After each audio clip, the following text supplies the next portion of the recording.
The following video is a presentation of Fairewinds Energy Education.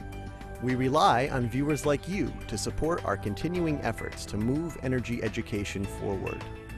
Please stay tuned for an important message following this video. If I were to ask you what caused the accident at Fukushima Daiichi, I'll bet you would tell me that an unimaginably large tsunami hit the plant and flooded out the diesel generators. If I were to ask if we moved the diesel generators higher, would this entire accident have been avoided? Again, I'll bet you would tell me that yes, that would solve the problem. And you'd be wrong. I'm Arnie Gunderson from Fairewinds, and today I'd like to talk about the real cause of the accident at Fukushima Daiichi and how close we came not just at Fukushima Daiichi, but at 3 other nuclear sites and at 10 other nuclear reactors. On the morning of March 11th, 2011, a Richter 9 earthquake out in the Pacific Ocean, about 100 miles off the coast of Japan, caused a shockwave that hit the island. The nuclear plants on the island shut down quickly, and there's inconclusive evidence about whether they really did survive that earthquake or not. But about 45 minutes later, a huge tsunami hit the island and wiped out those nuclear power plants. This is not just Fukushima Daiichi. The wave hit Fukushima Daiichi, Fukushima Daini, Anagawa, and Tokai, and all of them were damaged by the same tsunami. About a week after the accident, I was on CNN, and I told John King that it wasn't about the earthquake, and it wasn't about the tsunami wiping out the diesels that knocked out the Fukushima Daiichi reactors. We brought up a satellite video that showed the damage to the pumps along the ocean. And as you can see here, it's just rubble. Now, these pumps were relatively strong. They were designed to withstand earthquakes and anything Mother Nature could throw at them. And as you can see, the space along the coast is just a scrapyard of twisted metal. You know, in your car, you have a pump on the front of the engine called a water pump. If the water pump fails, your engine dies.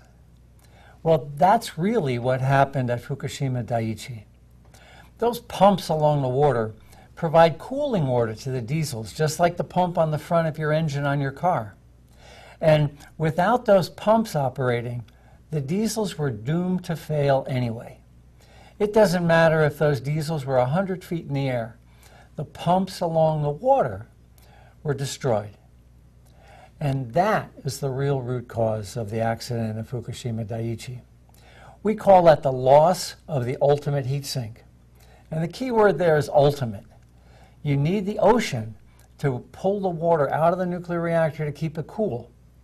But that same water has to cool the diesels to make that happen. The diesels would not have worked even if they hadn't been flooded. Now, this problem that we call the loss of the ultimate heat sink didn't just happen at Fukushima Daiichi 1, 2, 3, and 4. All 6 reactors at the Fukushima Daiichi site experienced it, but also at the Fukushima Daini site, the Anagawa site, and the Tokai site. Between those 4 sites, there was 14 nuclear reactors. They had 37 diesels. 9 of them failed because of the tsunami. Those are the ones at Fukushima Daiichi 1, 2, 3, and 4. But 15 others failed too. Mainstream media isn't talking about that. The nuclear industry is not talking about that either. The diesels were not flooded. What happened was the pumps along the ocean were destroyed, not just for Fukushima Daiichi 1, 2, 3, 4, but for at every one of those sites, at least 1 diesel was knocked out because it couldn't be cooled. On December 21st, 2011, a report was written by a Team H2O project, and it discussed what are the lessons that we really should learn from the Fukushima Daiichi nuclear accident. It's a long report, 250 pages, and we have it on the website. But the key page, as far as I'm concerned, is page 108. There's a really complicated graph on the page, but let me explain it.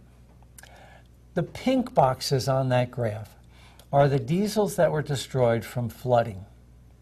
And you'll see the diesels at Fukushima Daiichi were destroyed from flooding, but also one at Fukushima Daini was also destroyed by the flood. More importantly, there are 15 other boxes on that chart that are orange. Those represent the 15 diesels that didn't work, not because they were flooded, but because the cooling water systems had been destroyed by the tsunami. So the 9 that failed because they were flooded would have failed anyway because their pumps were destroyed, plus 15 others were destroyed just because they couldn't be cooled. Between the 4 sites, Fukushima Daiichi, Daini, Anagawa, and Tokai, there were 37 diesels. 24 were wiped out by the tsunami. There's an important lesson here, and the lesson is that it doesn't matter where we put the diesels. We have to put the cooling pumps at the water because that's where the water is. The nuclear industry isn't addressing that. They're focusing on moving the diesels or hardening the diesels or protecting the diesels from flooding. But in fact, the key that has to be resolved here is what are you going to do to protect the pumps along the edge of the water? Now there's another piece to this puzzle that the mainstream media and the nuclear industry don't want to talk about. It's the fact that this accident occurred when everyone was already on the site. There were 1,000 people working at Fukushima Daiichi and another 1,000 people working at Fukushima Daini. Had the earthquake and the ensuing tsunami occurred 12 hours later, there would have been 100 people working at Fukushima Daiichi and another 100 at Daini, about 6 miles away. The roads would have been destroyed, either by the tsunami or the earthquake, and the people could not have returned to work. It was through Herculean efforts by 1,000 heroes at both of those sites that rescued the world from a more serious accident than the one we have already experienced. Think about how bad it would have been if the accident had been in the evening. We would have had 10 nuclear reactors in meltdown and likely other problems at the Anagawa plant and the Tokai plant. So when we talk about the Fukushima Daiichi accident, I think one, it should be called accidents because we had 3 nuclear reactors explode and another fuel pool in jeopardy. But also, it wasn't just Fukushima Daiichi. Fukushima Daini was in jeopardy for days. Anagawa was in trouble for more than a day. And Tokai also experienced trouble. So there were 14 nuclear reactors in jeopardy on March 11th. And the world instead was focused on Fukushima Daiichi. There's a citizen scientist in Pennsylvania who has suggested, and I think it's a great suggestion, that we add a level to the international nuclear scale to address the fact that when more than one nuclear plant is having an accident, the whole world needs to mobilize to solve the problem. I'm sure you know that Fukushima Daiichi and Chernobyl were both considered level 7 accidents, which is the worst that could happen. Adding a level to the international scale on nuclear accidents and adding its level 8 accident is not about the amount of radiation released. I think Fukushima Daiichi released somewhat more radiation than Chernobyl, but even if they're roughly the same, that's not the point. The point is that it was a multi-unit accident, and it also affected many sites. Well, that affects how many resources are brought in from outside. And that's why Scott Porceline's recommendation that we add a level to the nuclear accident scale is so important. So Mr. Porcline is recommending, and I agree with him, that we really need one more rung on the international emergency scale. We need a level 8. It's not about how much radiation was released. It's about when multiple sites or multiple units are involved, the accident can be much, much worse than what we encountered. In fact, as I've said, a 12-hour difference in this accident would have very likely meant the destruction of Japan. Because 2,000 people happened to be there, they were able to rescue plants that were in dire straits.